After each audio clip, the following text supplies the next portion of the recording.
Happy new year. Happy new year. Good good boy. ಹಿಂದಿನ ಕಾಲದಲ್ಲಿ ಕೋಳಿ ಕೂಗಬೇಕಲ್ಲ, ಬೆಳಕಾಗಬೇಕು ಅಂದರೆ. ಹಾಗೆ ಹೊಸ ವರ್ಷಕ್ಕೆ ಕೋಳಿ ಸಹ ಕೂಗಿ ಹ್ಯಾಪಿ ನ್ಯೂ ಇಯರ್ ಹೇಳಿದೆ. ನಾವೀಗ ಅವನಿ ಬೆಟ್ಟದಲ್ಲಿರುವಂಥ ಶಂಕರಾಚಾರ್ಯರ ಮಠದಲ್ಲಿದ್ದೀವಿ.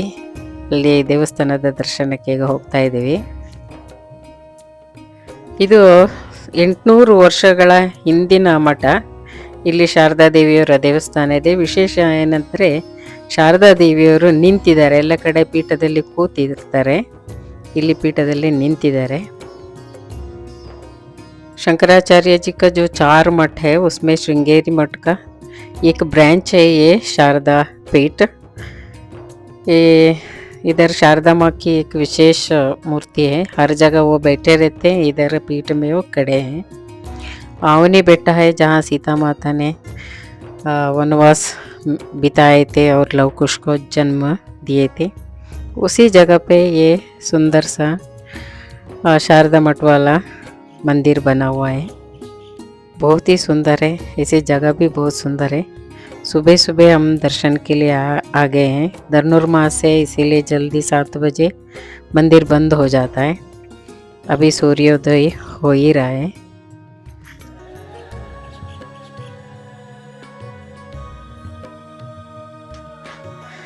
ದೇವರ ದರ್ಶನ ಮಾಡಿಕೊಂಡು ಬಂದ್ವಿ. ಈಗ ಪ್ರತಿ ವರ್ಷದ ನಿಯಮದಂತೆ ಭಕ್ತರಿಗೆ ಹೊಸ ವರ್ಷದ ಶಗುನ ಕೊಡೋದು ಅಂತ, ಅಂದರೆ ಎಲ್ಲರ ಜೀವನ ಸುಖ ಸಮೃದ್ಧಿಯಿಂದ ತುಂಬಿರಲಿ ಅಂತ ಶಗುನ ಕೊಡೋದು ಅಂತಾರಲ್ಲ. ಸದ್ಯ ಈಗ ಆ ಕಾರ್ಯಕ್ರಮ ನಡೀತಾ ಇದೆ. Happy new year.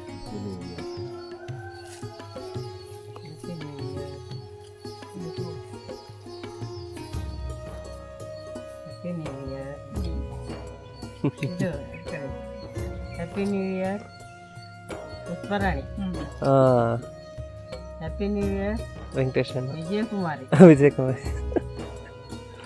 New year Venkatesh Kamath.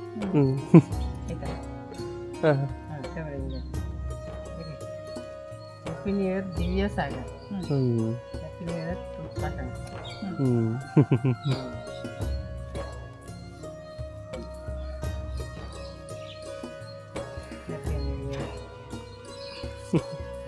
Happy new year Ashish. हर नया साल में भक्तों के लिए शगुन देते हैं जो आश्रम में रेगुलर आते जाते रहते.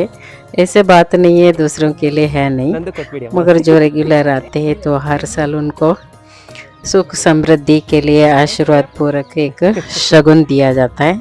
तो इस बार आवनी बेटा में जहाँ सीता माता ने रहा है और लव कुश ने जन्म लिया है और जिसका शंकर मठ का एक शाखा है, उस जगह पे सारे भक्तों के लिए भी शगुन दिया जा रहा है.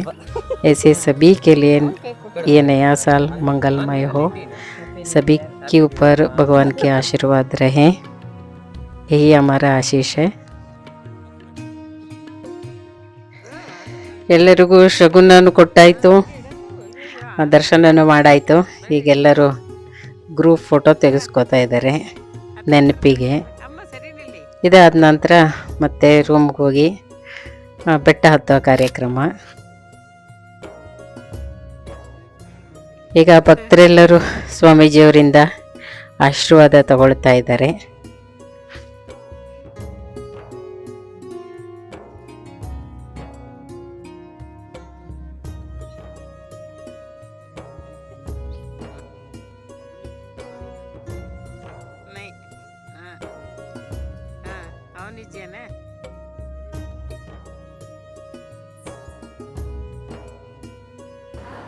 ತಿಂಡಿ ತಿಂದೆ ಬೆಟ್ಟ ಕತ್ತುವ ಅಂತೇಳಿ ಸುಸ್ತಾಗ್ಬಿಡುತ್ತೆ ಇಲ್ಲ ಅಂದರೆ, ಹಾಗಾಗಿ ತಿಂಡಿ ಕಾರ್ಯಕ್ರಮ ನಡೀತಾ ಇದೆ.